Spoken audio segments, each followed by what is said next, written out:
Well, just from the picture of my opening slide, you probably already know what I'm going to be talking about. Those symbolic white gloves and bright red pants represent a lot of our childhood and fondest memories. Everyone knows it's Mickey Mouse. Growing up in SoCal, my life looked a lot like this. Me and my little sister, cute and small at Disneyland. Me and my friend, a little less cute and small at Disneyland. Oh look, me and my friends again at Disneyland. With over 52 million annual visitors, Disneyland is the most visited vacation resort in the world. Obviously, it has a lot of impact on all children and families across the globe. I love Disney just as much as the next person, but what they're doing is alarming. Disney is becoming a monopoly in the media industry, and we should start supporting smaller companies to stop this from happening. Before I jump in, you need to understand what media consolidation means. Media consolidation is a process whereby progressively fewer individuals or organizations control increasing shares of the mass media. In 1983, over 90% of U.S. media companies were owned by 50 companies. By 2012 and today, now 90% of the U.S. media is controlled by 6 media giants. As you can see, Disney is one of those media giants. And with Disney's recent purchase of News Corp, otherwise known as Fox Corporation, the Big Six becomes the Big Five. Disney purchased 21st Century Fox for $71.3 billion back in 2017. According to Matt Withers from a 2018 article on UWire, the deal between Disney and Fox means that Disney now owns over 30% of the entire entertainment industry, only leaving 70% for all the other companies. To better understand what Disney now owns with this purchase of Fox, they have the rights to all these beloved animated films. Some films include the Ice Age franchise, Rio, Peanuts movie, Horton Hears a Who, and plenty more. This graph over here shows all the companies Disney owns. It's a little hard to read all of them, right? That's because Disney owns so much. Some of the more notable companies include ABC, ESPN, History Network, Vice, National Geographic, and plenty more. I'm sure you all watch a lot of stuff from these channels.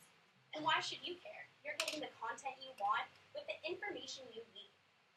Back in 1995, when Disney purchased ABC, the Wall Street Journal explained how content is most valuable when it seeks and receives the widest possible distribution, when it is readily accessible to every potential customer. Beyond that, this results in an excluded market. So to put that in easier terms for you all, our content is slowly coming from one provider, and that one provider is Disney. This is detrimental to the media. We're losing our individualism and our free market economy. The smaller companies are losing out big time. The American economy was built on competition and the American dream. Our founding fathers said America should have equal opportunity to pursue their personal vision. But how can anyone do this when Disney is dominating the economy like this? Well, we can help. We should start supporting smaller companies, smaller independent film studios. A lot of them are more well-known than you think. Universal Studios and Columbia Pictures are now labeled as minor companies. Some Universal Studios movies include Pitch Perfect, the Fast and Furious franchise, The Lorax, Ted. Some Columbia Pictures movies include Grown Ups, Step Brothers, and Superbad. An article published by The Economist in 2017 stated that these movies, otherwise known as specialty films, comprised over half the features released in the United States. But with media consolidation, only the big 6 blockbusters are making money.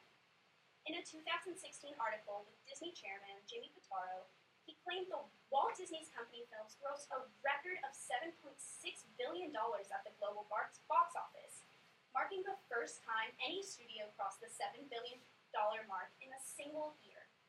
On the other hand, a 2016 IndieWire article stated the highest grossing independent film studio, CBS Film Studio, only made $27 million. That doesn't compare to Disney's earnings. Well, what does the future look like for Disney? In In 2019, it's expected to make over $1 billion on each of their big movies in 2019.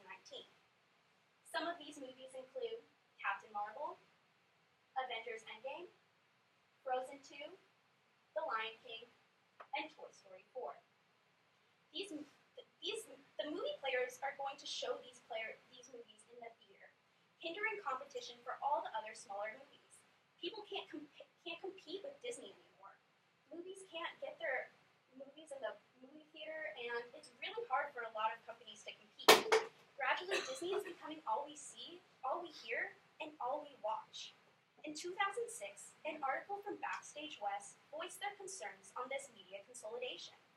They mentioned how independent producers are often originators of programming that raises social issues by reflecting underrepresented lives of women, African Americans, Hispanics, gays, and plenty others. People are worried that Disney will continue to discriminate against marginalized people and impact children negatively as they grow up. Also in the future, Disney plans to release a streaming service to compete with Netflix in 2019. CEO Robert Iger said it himself, the deal will greatly enhance our growing direct-to-consumer offerings.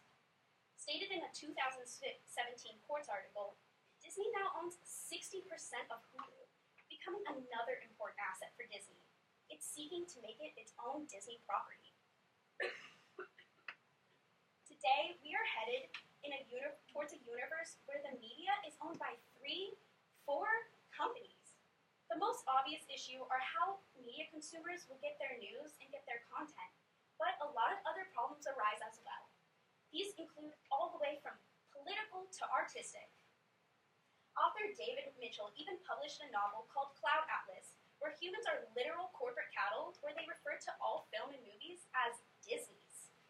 This may seem a little far-fetched, and the novel may seem a little far-fetched too, but it's not hard to believe that's where we're headed.